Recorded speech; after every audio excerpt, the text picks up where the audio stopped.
ఇప్పటి వరకు విష్ణుమూర్తి ఉగ్రతత్వాన్ని పొందనటువంటి వాడు అపారమైనటువంటి కోపంతో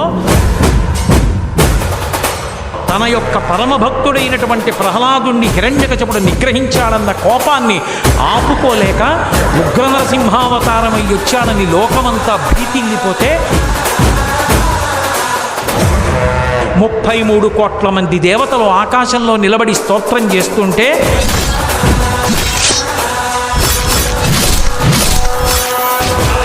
దేవతలు విడిచిపెట్టకుండా సంహరించమంటే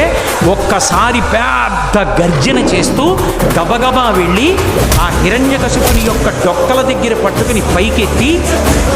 గడప దగ్గరికి తీసుకొచ్చి ఇంట్లో కాదు బయట కాదు గడప మీద పగలు కాదు రాత్రి కాదు ప్రదోషవేళ జంతువు కాదు పాము కాదు ఆయుధం కాదు వస్త్రం కాదు శస్త్రం కాదు రాక్షసులు కాదు దేవతలు కాదు యక్షులు కాదు గంధర్వులు కాదు కిన్నెరులు కాదు కింపురుషులు కాదు నరుడు కాదు జంతువు కాదు నరసింహమై